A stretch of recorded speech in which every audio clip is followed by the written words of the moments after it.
tardes a todas, todos, todes. En primer lugar, muchísimas gracias por la invitación una vez más a este espacio increíble que es Mediamorfosis. Muchísimas gracias, Damián, otra vez por invitarme nuevamente. Y muchísimas gracias a la UTLA y a todos ustedes por venir esta tarde. Eh, bueno, hoy voy a compartir como... Voy a compartir con ustedes parte del proceso y de los aprendizajes de nuestra experiencia en el proyecto Kipu para poder explorar y reflexionar sobre cómo las tecnologías digitales y las narrativas participativas pueden facilitar procesos de construcción de comunidades y producción de conocimiento a través de divisiones geográficas, sociales, lingüísticas y tecnológicas. Y a la misma vez, cómo estas comunidades digitales pueden generar espacios que facilitan la creación de contramemorias, en muchos casos colectivas, y que incorporan una gama de voces y perspectivas que suelen ser marginadas de la producción de memoria oficial.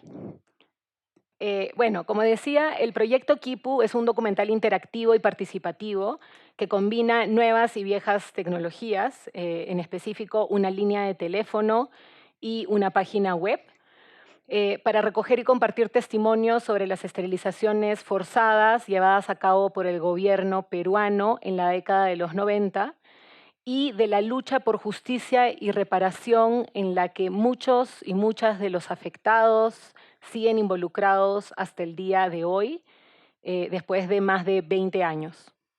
El proyecto fue codirigido por mí y por María Ignacia Kurt. Los productores fueron Sebastián Melo y Sandra Tavares Duque.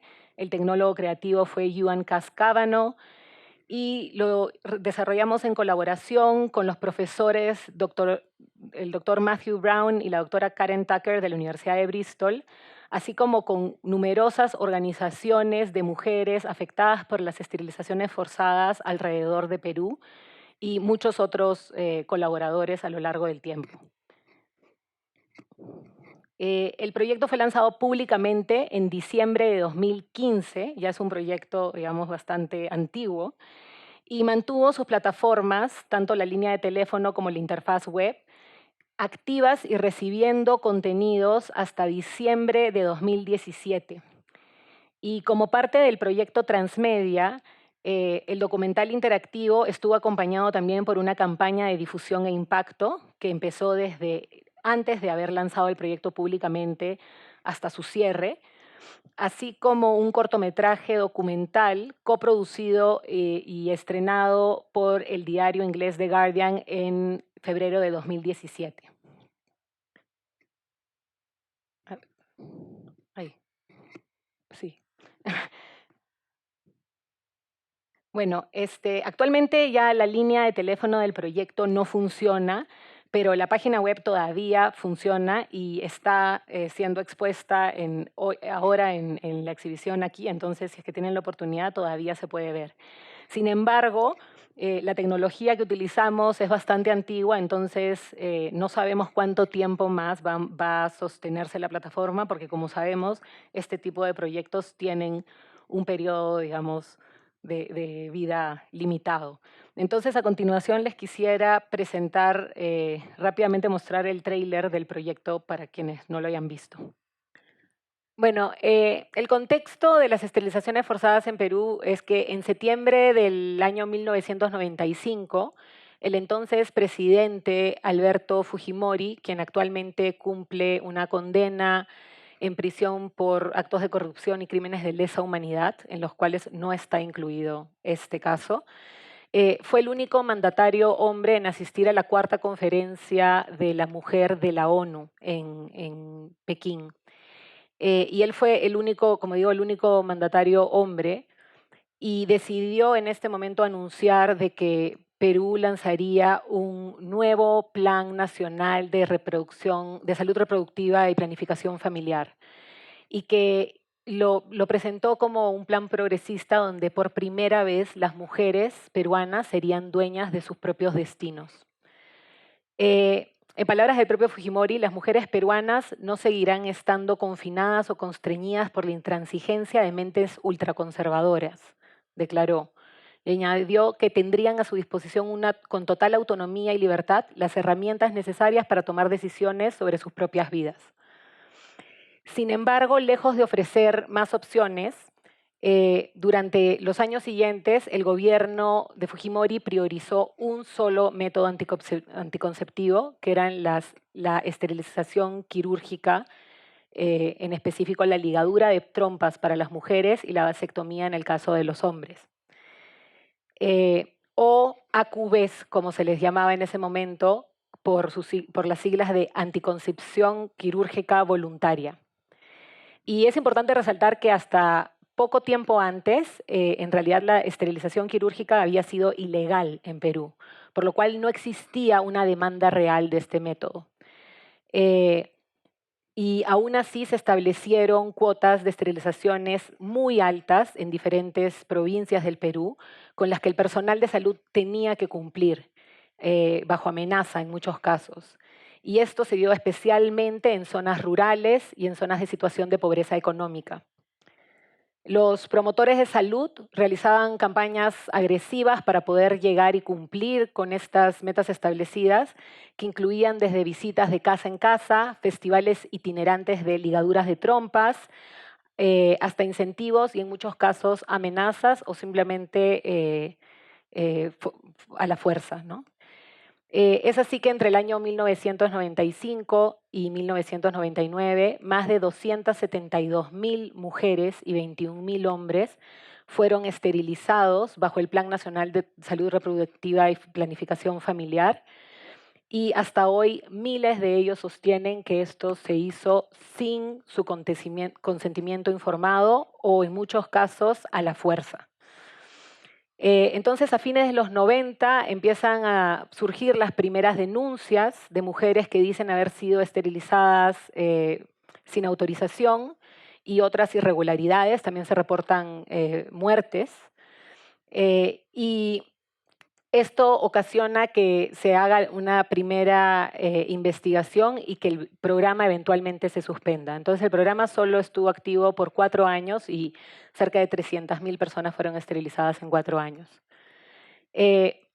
Sin embargo, incluso tras la caída del régimen fujimorista en el año 2000, el caso no progresa y las voces de las personas esterilizadas siguen siendo silenciadas e ignoradas, no solo por las autoridades, sino también por la opinión pública en el Perú. Las esterilizaciones forzadas ni siquiera son incluidas en el informe ni en las investigaciones de la Comisión de la Verdad y Reconciliación que fue establecida en el año 2000 en Perú para investigar los crímenes de las últimas 2 décadas, ya que no se consideraba de que formaban parte del conflicto. Y es recién en el año 2011 cuando durante las elecciones o la campaña previa a las elecciones presidenciales, la hija de Alberto Fujimori, Keiko Fujimori, se lanza por primera vez, primera de muchas, a la presidencia y es Ollanta Humala, el eventual presidente, quien empieza a utilizar el tema de esterilizaciones forzadas en su campaña para desprestigiarla, ya que ella quería en ese momento ser la primera mujer presidente del Perú. Y en ese momento yo me encontraba estudiando en Inglaterra una maestría en cine documental, es donde conocí a la codirectora María, y personalmente me llevé una gran sorpresa, principalmente por el desconocimiento que yo tenía sobre el tema. Yo sabía que existían las esterilizaciones forzadas, algo había escuchado, pero no tenía idea de la magnitud y de la escala de lo que había sucedido. Y es ahí donde le propongo a María colaborar. Entonces, ¿por qué decidimos acercarnos a esa historia a través de un documental interactivo? Cuanto más empezamos a investigar sobre el tema, notamos que a pesar de haber ya múltiples reportajes, en algunos casos habían hasta documentales ya hechos sobre el tema, internacionales, de alguno que había sido pasado en BBC incluso, notamos de que las mujeres eran continuamente tratadas y reducidas a meros números y estadísticas y siempre representadas en el rol de víctimas, y era muy raro el poder escuchar algún testimonio o escucharlas a ellas directamente. Además, era claro que particularmente en medio de un contexto político muy polarizado en el Perú, debido a las elecciones, las posiciones frente al tema eran preconcebidas, radicales y poco informadas. También pudimos constatar que a nivel internacional el conocimiento sobre el tema era prácticamente inexistente. Y es así que con María decidimos que no queríamos solo contar la historia del pasado, sino que lo que más nos interesó era lo que estaba sucediendo en ese momento. Y era lo que notamos era de que había una incesable lucha por justicia y reparación de las mujeres desde el año 2000 hasta esta época que estamos hablando, 2011, que simplemente no estaba siendo reconocida por ningún medio oficial. Entonces, igual pensábamos que era fundamental el conocer lo que sucedió en los 90, ya que hablamos de una violación masiva de los derechos humanos y que había recibido muy poca atención, pero sin embargo lo que nos interesaba más era lo que estaba pasando en ese momento, en esas personas que estaban luchando activamente por justicia por más de 15 años y que lamentablemente siguen en esa lucha hasta el día de hoy. Además, decidimos en ese momento que no queríamos contar una historia sobre aquellas afectadas por las esterilizaciones, sino que queríamos contar la historia con ellas. Y por más de que María y yo veníamos de una maestría en cine documental tradicional, las dos compartíamos un interés por los nuevos medios, especialmente por los documentales interactivos, y pensamos que esta historia se prestaba muy bien para explorar algunas de las posibilidades que habíamos visto en este tipo de proyectos, y en especial la potencialidad de participación. Habíamos visto cómo en otros proyectos interactivos o proyectos digitales, principalmente proyectos que utilizan el Internet, las audiencias estaban cada vez más convirtiéndose en públicos y en creadores, y podían también tener agencia en cómo sus historias eran representadas. Y es así que nos propusimos como objetivo crear algo verdaderamente participativo donde las protagonistas de la historia pudieran contar sus propias historias en sus propias palabras, con sus propias voces, y que también pudieran experimentar el documental como usuarias, convirtiéndose así en la primera audiencia. Esto último era fundamental para nosotras, ya que durante nuestros primeros acercamientos a las organizaciones de mujeres afectadas, habíamos notado una gran resistencia y rechazo hacia nosotros porque ya tenían experiencia con otros periodistas o documentalistas que en muchos casos habían ido, habían tomado fotografías, habían grabado videos, pero ellas nunca habían visto nada. No les habían ni siquiera enviado una foto o estos contenidos eran publicados en medios a los que ellas jamás tendrían acceso. Es así que, como no queríamos repetir errores del pasado y simplemente extraer información que necesitábamos e irnos a contar nuestra versión de la historia, sino que lo que queríamos hacer era ponernos el reto de crear la historia en conjunto. Y en esa época no hablábamos mucho de co-creación aún, porque no era, digamos, no era una palabra tan de moda como ahora, pero efectivamente eso era lo que nos propusimos desde un inicio. Entonces, una de las principales preguntas que debíamos resolver era cómo es que podemos hacer o crear una historia y experimentarla por los mismos participantes, a pesar de que estos no tuvieran acceso a Internet. Entonces nos enfrentamos con el problema de la brecha digital, ¿no? Que en realidad, bueno, que es un problema muy relevante en el contexto latinoamericano principalmente, pero que en realidad no es una sola brecha digital, sino que son muchas brechas digitales, ¿no? Que están relacionadas a desigualdades de acceso a tecnología, pero también asimetrías geográficas, temas de género, idioma, discapacidades, educación, etcétera. Entonces, esta fue una de las cuestiones centrales que abordamos desde el principio del proyecto, ya que necesitábamos que el proyecto interactivo no dejara de lado la experiencia a sus propias colaboradoras. a pesar de las barreras que imponía el que se tratara de un grupo marginalizado en términos geográficos, tecnológicos, lingüísticos y económicos. La mayoría de personas con las que queríamos trabajar eran mujeres, indígenas, en zonas rurales o alejadas, muchas de ellas analfabetas y cuya lengua materna en muchísimos casos no era el español y cuyo único acceso a medios muchas veces se limitaba a radios locales y a teléfonos. Incluso no todas tenían teléfonos celulares, sino que tenían un hijo, un vecino, alguien que tenía un celular. Entonces, para esto tomamos como referencia un proyecto de la National Film Board de Canadá, la Junta Nacional de Cine de Canadá, que si no la conocen recomiendo que la revisen, y una experiencia de video participativo del programa Challenge for a Change de los años 60 y 70, en particular el proceso Fogo, de las islas Fogo en Newfoundland y Labrador, en el que se usó el cine para intermediar entre los habitantes de zonas marginadas y el gobierno local. Entonces se utilizaba el cine y en bote se daban los rollos de cine de una isla a la otra. Y esta mediación narrativa en dos direcciones fue entre pares y con el gobierno, en ese caso, nos dio una pauta de un sistema que antecedía a la web, pero que sin embargo generaba el tipo de redes que nos parecían apropiadas para replicar con herramientas digitales.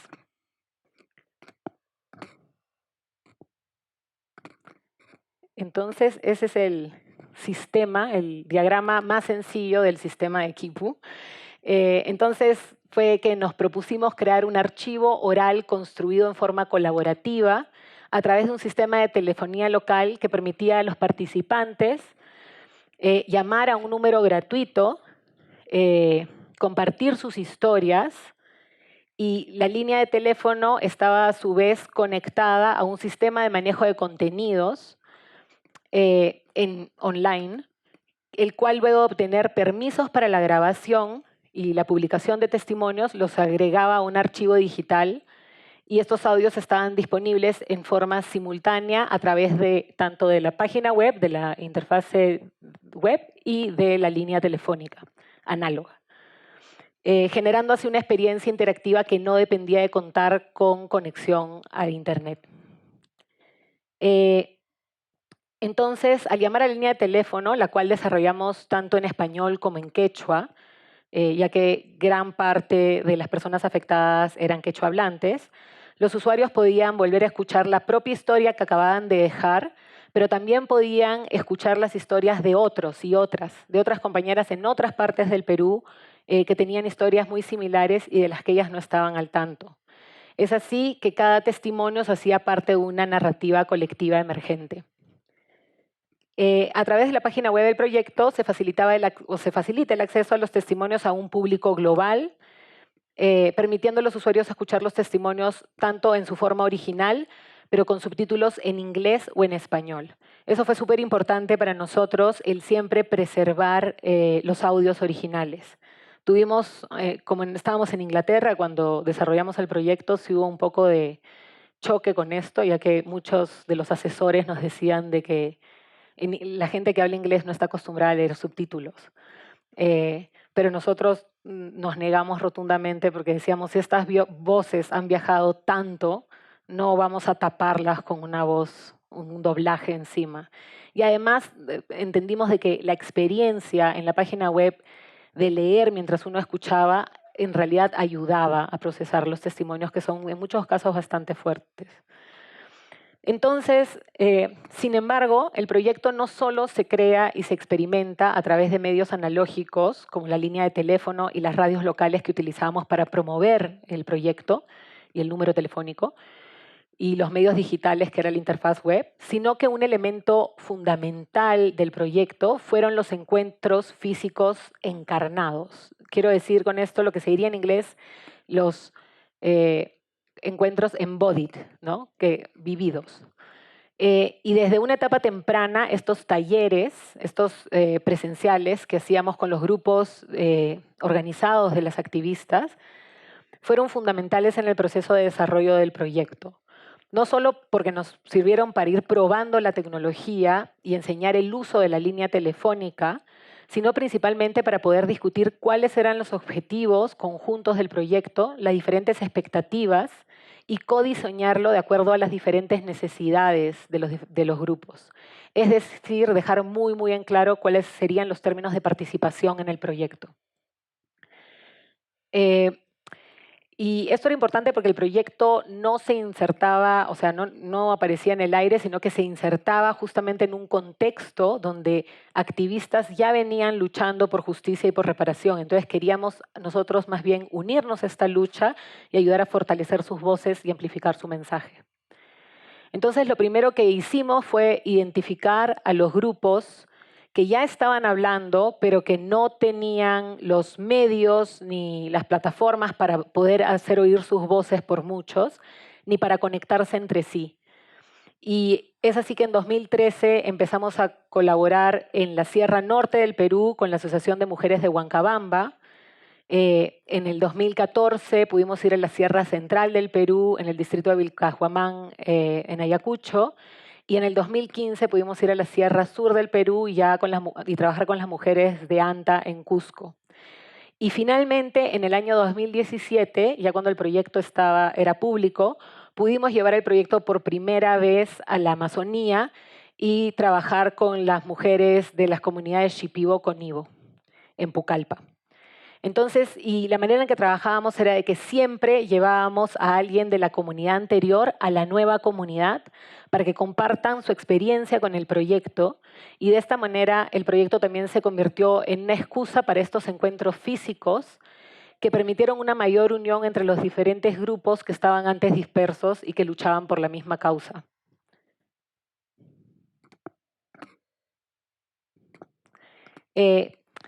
Les voy a pasar un pequeño testimonio en quechua, pero tiene subtítulos para que tengan una idea. A las 6 de la mañana te ambulancia, así con que sean que señalan, que pasaran que manan, que eran que apaban que señalan.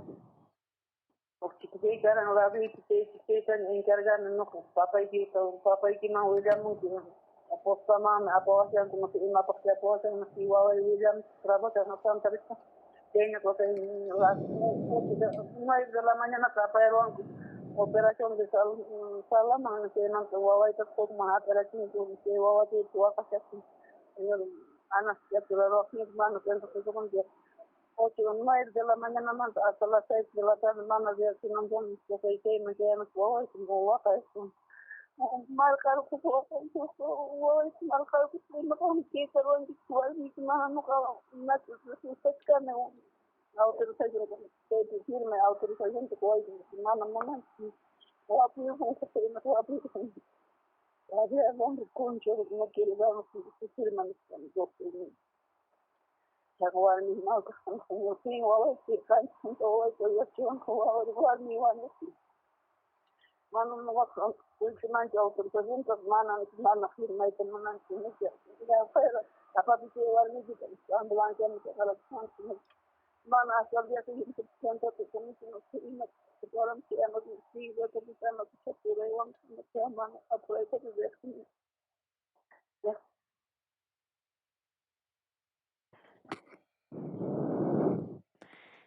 Bueno, quisiera detenerme un momento en el nombre del proyecto y cómo utilizamos la idea del quipu como una metáfora no solo para el diseño visual de la interfase, sino también cómo es que nos sirvió como guía para todo el proceso. El proyecto, bueno, toma su nombre de un método incaico, un método pre-incaico incluso, para guardar registros y transmitir información, y que fue utilizado extensamente en los Andes de América del Sur por los incas y culturas pre-incas. Los quipus, como seguro saben, son hilos y cuerdas de diferentes colores y anudadas que servían para crear registros complejos. Hoy en día no se sabe cómo leer del todo los quipus y se cree que eran un sistema de escritura mucho más allá que sistemas contables, ¿no? Mucho de lo que se sabe en realidad sobre los quipus hoy está basado en el estudio técnico de objetos que fueron desenterrados en sitios arqueológicos en las costas del Perú y los cuales reflejando un poco esta marginalización y ausencia de historias andinas en redes de producción de conocimiento global. Están guardados en museos en París, Londres, Berlín, Nueva York, en Lima, quizás algunos, y este es un quipú de Santiago de Chile. Y adicionalmente, los quipus eran pasados de generación en generación y la información se iba acumulando a través del tiempo, es decir, eran creados colectivamente. Y también eran móviles. Estas son dos cosas que a nosotros nos inspiraron. Entonces, el nombre quipu es una metáfora de la manera en que el proyecto genera conocimiento multivocal complejo y entretejido sobre las esterilizaciones forzadas. Y a medida que el proyecto avanzaba, nos fue cada vez más útil el regresar a la referencia de los quipus incaicos para poder reflexionar sobre nuestras propias prácticas colaborativas y sobre los desafíos para hacerlos efectivamente participativos. Entonces, durante los casi 5 años de duración, de producción del proyecto, los miembros del equipo, es que así nos referíamos, del equipo, trabajamos en diferentes países, desde Perú, Chile, Reino Unido, Colombia, etcétera, cambiando siempre de locación y de colaboradores a medida que el proyecto crecía y evolucionaba. Se llevaron a cabo talleres en comunidades, pueblos y ciudades con el fin de dar a conocer la línea telefónica, así como para obtener participantes. Y se trabajó de cerca junto a organizaciones locales para desarrollar el proyecto y encontrar maneras de integrar la línea telefónica a sus estrategias de campaña. También se mantuvieron líneas de comunicación entre participantes geográficamente dispersos con acceso desigual a medios, y la coordinación del proyecto se apoyó en la comunicación digital, además de la comunicación telefónica analógica, con participantes sin acceso a Internet, intentando siempre asegurar las cuerdas principales del proyecto, de nuestro quipu, mientras que se anudaban nuevas relaciones colaborativas e ideas en cada etapa.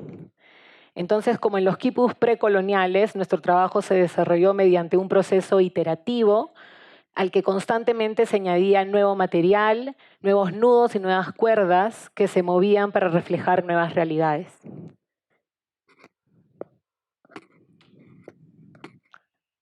Ya.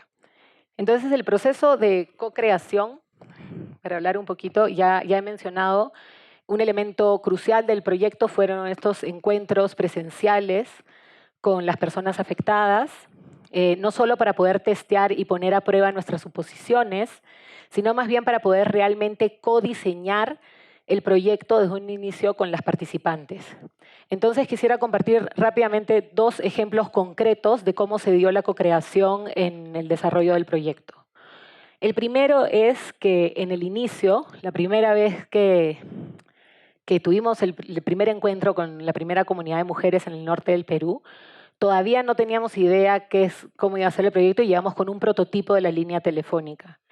Y estábamos en realidad nerviosas sobre el tipo de contenido que recibiríamos, ya que como documentalistas, María y yo no estábamos acostumbradas a abrir los procesos, sino que no sabíamos si es que al abrir los testimonios y hacer algo participativo íbamos a recibir contenido suficientemente interesante para una experiencia.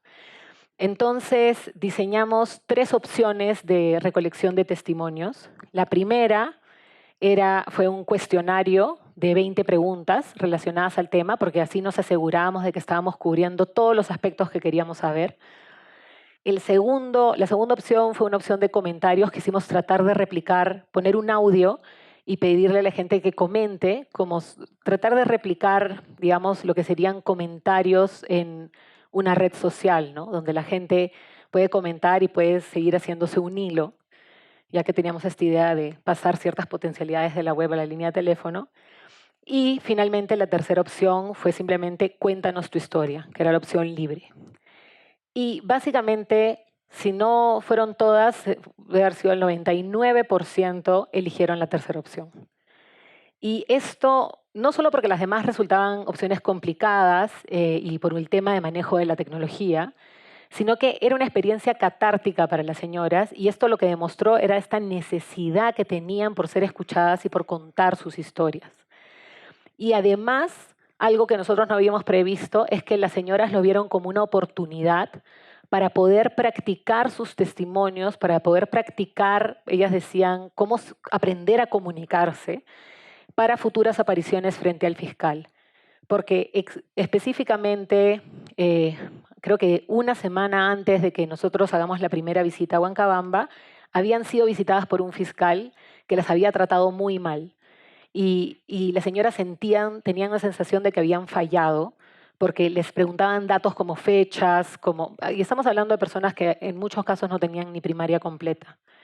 Entonces ellas sentían de que el proyecto y los teléfonos eran una herramienta para ellas poder practicar y poder mejorar en futuras apariciones frente al sistema de justicia, ¿no?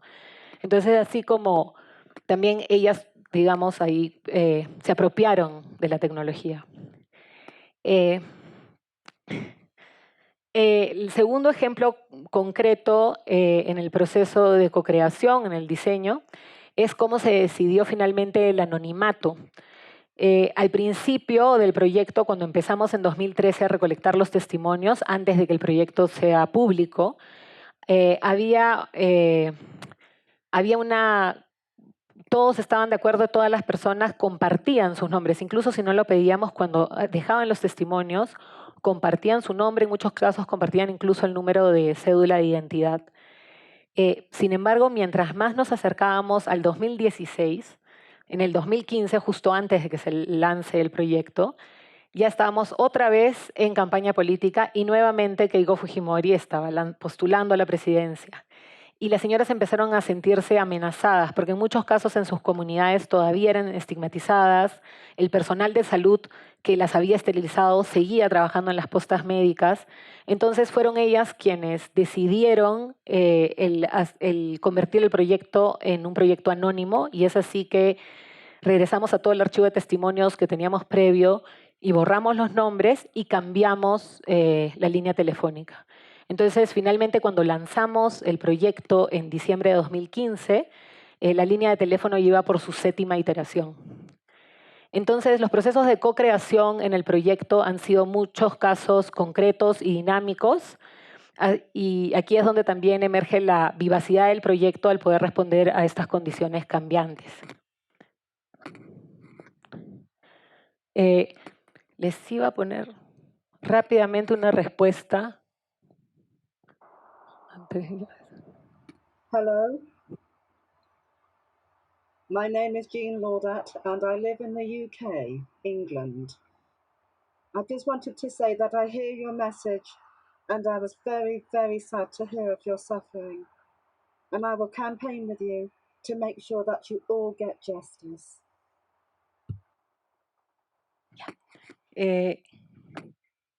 Listo, voy a correr. Bueno, y finalmente las audiencias. Con Kipu identificamos 3 audiencias diferentes. La primera audiencia, como ya mencioné, desde un inicio teníamos clarísimo de que la principal y primera audiencia del proyecto tenían que ser las mujeres participantes del proyecto, porque no queríamos ellas y sus comunidades, ¿no? Entonces, por eso era tan importante que la línea telefónica y las campañas radiales pudieran regresar todos los contenidos grabados del proyecto a estas comunidades. Y por ellas llegábamos a través de radios y teléfonos. La segunda audiencia, sin embargo, sabíamos de que también teníamos que llevar esto a un público más amplio y que teníamos que encontrar a gente que esté dispuesta a escuchar estas voces. Y además sabíamos que este era un tema, al ser un tema de violación de derechos humanos y violación de derechos sexuales y reproductivos, era un tema de interés universal. Así que decidimos centrar nuestra segunda audiencia en una audiencia internacional, una audiencia interesada en este tipo de temas, ¿no? Y a ella es a la que íbamos a llegar a través de la plataforma web. Y más bien nuestra tercera audiencia era las clases dominantes, las élites peruanas que estaban concentradas en Lima y que era la audiencia más difícil, ya que sabíamos que esto tenía que venir después de la audiencia internacional, ya que lamentablemente en Perú a esta clase política, que además era la única que tenía poder real de generar un cambio real en la situación de las mujeres, les importan más las opiniones de fuera que las opiniones de dentro del país. Entonces, habiendo identificado estas audiencias, también pudimos establecer desde muy temprano las dinámicas, los cambios, las dinámicas de impacto que queríamos lograr con el proyecto. Y en este caso identificamos el cambiar mentalidades como primera dinámica de impacto y la otra era construir comunidades. El cambiar mentalidades básicamente se refiere al cambiar la manera de pensar sobre un tema o dar a conocer algo nuevo. Entonces fue una dinámica que elegimos para todas nuestras audiencias, pero principalmente para la internacional queríamos dar a conocer una historia que era básicamente no conocida en absoluto a nivel internacional.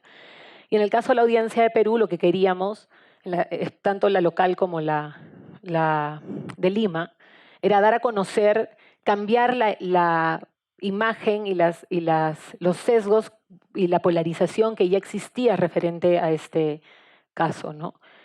Y más bien construir comunidades es una dinámica que en un inicio habíamos pensado en función de la primera audiencia, de las personas afectadas y sus comunidades, ya que pensábamos que a través de este proyecto mujeres de lugares geográficamente dispersos y desconectados podían por fin empezar a construir una comunidad en torno a esta experiencia común y unir sus voces en la lucha por justicia.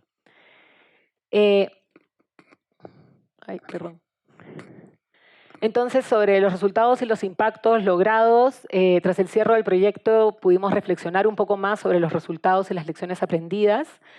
En cuanto al cambio de mentalidad, consideramos que funcionó con la audiencia internacional muy bien. El proyecto dio a conocer un hecho que antes era no conocido y fue visto en más de 127 países, creo que fueron más de 130 finalmente.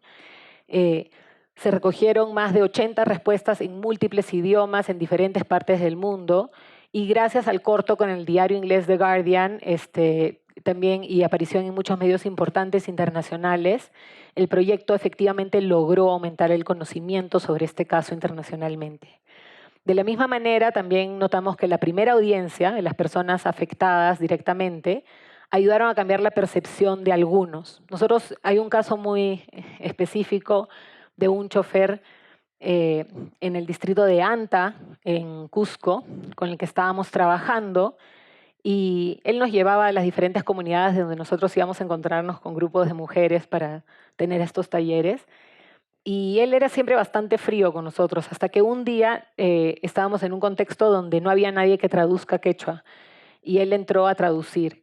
Y el señor, después de estar con nosotros en el taller y escuchar los testimonios de las señoras, se quebró y cambió totalmente y nos dijo que él pensaba que eran mentiras, él pensaba que todo eso no era verdad hasta ese momento. Y de ese momento en adelante se volvió parte más del equipo, le cambió toda la perspectiva. Entonces, ver ese cambio y que validaba lo que pensábamos con el proyecto, que es basta escuchar un testimonio a una persona para entender que ellas no estaban mintiendo. Y bueno, sin embargo, la otra dinámica, la de construcción de comunidad, es donde creemos que el proyecto tuvo el mayor impacto.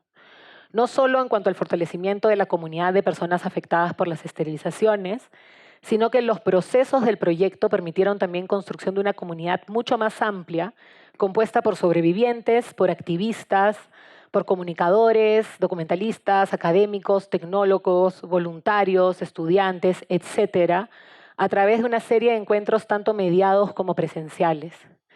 Y finalmente esta dinámica trascendió a la primera audiencia y terminó por convertirse en parte integral del proyecto y todos aquellos que participaron en sus diferentes etapas. Y ya, última slide. Entonces el proyecto Equipo ayudó a desencadenar ciertos procesos de impacto social y personal y tomando las palabras de la amiga, autora académica de la Universidad de Ítaca, a quien perdimos recientemente, Patricia Zimmerman. Estos fueron procesos que se habilitaron al pensar a través de los medios digitales en los colaboradores, las audiencias y nuestra propia práctica.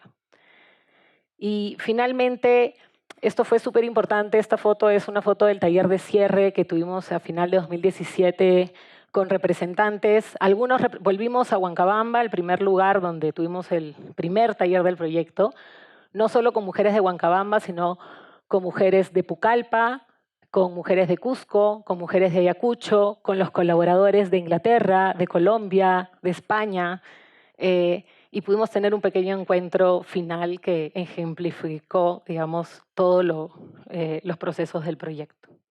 Me parece muy notable cómo ustedes pudieron, a la mañana hablábamos de que en el cambio en los medios, identificar tu audiencia y el hábito de consumo de tu audiencia para conectar con esa audiencia es clave. ¿Esto lo hiciste en 2015 a 17? No, empezamos activamente en Antes. 2013. 2013 y a 2017. A 2017. 12, 13. Los medios siguieron cambiando, iterando y sigue siendo cada vez más complejo, pero es muy interesante para mí ver cómo ustedes lograron conectar, identificar, ayudar a que la audiencia se pueda, a que esa primera audiencia que identificaron se pueda abrir. Son muy impactantes los números y la experiencia. Bueno, vamos a abrirnos a preguntas directamente, que estamos todos medio cansados, que es el final del día, y a mí me gustaría que los que quieran preguntar lo hagan ahora. Ahí en el medio, aquí, por aquí hay otra. Vamos directamente a charlar con Ros. Mi pregunta es esta. Luego de haber realizado esta investigación, este trabajo colaborativo, si bien es cierto, creo que uno de los objetivos de las mujeres era sentirse escuchadas, ¿sí? ¿Cómo se sienten hoy en día, luego de haber sido escuchadas, valga la redundancia, y no haber sido indemnizadas? Bueno, eso es algo, no terminé de cerrar del todo la actualización del caso. Efectivamente, lamentablemente hasta el día de hoy no han encontrado justicia ni reparación, pero sí lentamente el caso ha avanzado un poco en 2020, 2021, pero fue medio opacado por la pandemia. Por fin el gobierno peruano ya abrió después de haber archivado como 5 veces el caso en 20 años, el gobierno peruano por fin ya abrió la denuncia contra Fujimori y sus ministros de salud. Entonces, actualmente sí están siendo investigados, hay una investigación penal que ha abierto la Fiscalía contra ellos.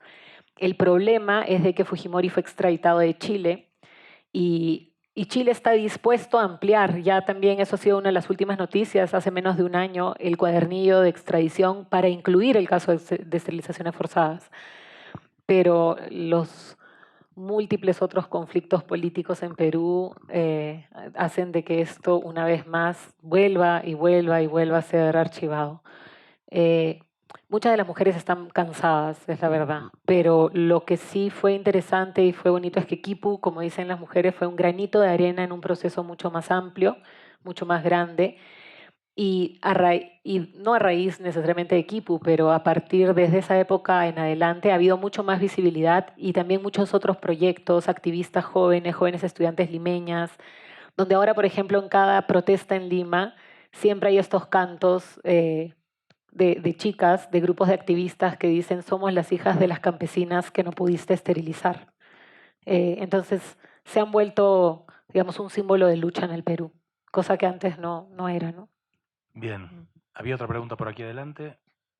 Yo quería preguntarte cómo hiciste tú y tu equipo para manejar esto como emocionalmente, porque vi ahorita Kipus en la sala A y me afectó bastante, en realidad es bastante fuerte escuchar, pero no sé cómo ustedes si tenían algún tipo de protocolo para manejar esto. No, y debimos. Es algo que también se va aprendiendo con el tiempo. No esperábamos que fuera así. Ha sido bastante fuerte para nosotros. Por suerte tenemos un equipo, y si algo notan, quizás siempre hablo en plural del equipo, el equipo, porque fuimos muy claros desde el inicio de que estábamos todos ahí para todos. Fue algo como natural que se dio. Y sí, fue muy duro, pero nos acompañábamos mucho y por eso era tan importante esos encuentros presenciales físicos, porque, por ejemplo, la gran mayoría de los testimonios, por más de que la línea telefónica era libre y en verdad el plan era de que llamen de todo el Perú, la gran mayoría se recolectaron cuando nosotros íbamos y teníamos estos talleres y mientras una mujer daba un testimonio, estaban 4 o 5 de sus amigas abrazándola y conteniéndola. Y nosotros estábamos ahí y nos contenían a nosotros también. Igual fue bastante duro, fue bastante fuerte y ha sido algo que hemos ido procesando por años, pero a mí me sigue afectando. O sea, yo todavía me quiebro a veces al escuchar el proyecto, ¿no? Entonces, sí, es algo que si lo hiciera hoy en día, ya con el conocimiento que tengo, tendríamos protocolos y tendríamos quizás un poco más de cuidado, autocuidado también. ¿Alguna otra pregunta? Les recuerdo que Proyecto Kipu está para verse en la sala A, que es la que está aquí en este mismo piso, y pueden experimentarla, pueden recorrer la experiencia, escucharla completa, no se lo pierdan. Sí, la última pregunta, por favor. Sí, ¿cómo están? Mi pregunta es, durante todo el proceso de esta investigación, de este proyecto, ¿tuvieron tal vez alguna amenaza, alguna represalia de parte del gobierno? ¿Sabían que iban a presentar la página web o ya se estaban recolectando llamadas? Entonces, no sé si tuvieron algún tipo de represalia. No, yo creo que eso se debió a que nosotros, la mayor parte del tiempo de producción del proyecto, no estábamos en Perú. Hubiera sido bastante más difícil hacerlo desde Perú. Lo hicimos desde Inglaterra. En un periodo María ya estaba en Chile. Pero además, creo que eso también responde a lo invisibilizadas y la poca importancia que le daban a las mujeres esterilizadas, al punto que nosotros hemos estado con el proyecto Kipu en casi 2 años en una sala de exposiciones temporales en el LUM, en el lugar de la memoria, el Museo de la Memoria de Lima, y hubo intentos de ciertos sectores fujimoristas de censurar la muestra, digamos, oficial, que es sobre los años de violencia, pero ni siquiera cuando hubo todo este caso de censura, ni siquiera mencionaron a Kipu, y es porque ni siquiera nos veían. Yo decía, no sé, ni para eso. Solo algunas críticas en redes, ¿no? Pero aprendimos desde muy temprano que no podíamos caer en eso. Pero llamadas, no se molestaron en llamar a tener llamadas así en contra. Mejor. Bueno, un aplauso enorme para Ros. Gracias, Ros. Gracias. Muchísimas gracias por estar Gracias nuevamente en otra vez. Mediamorfosis. Es un placer. Gracias.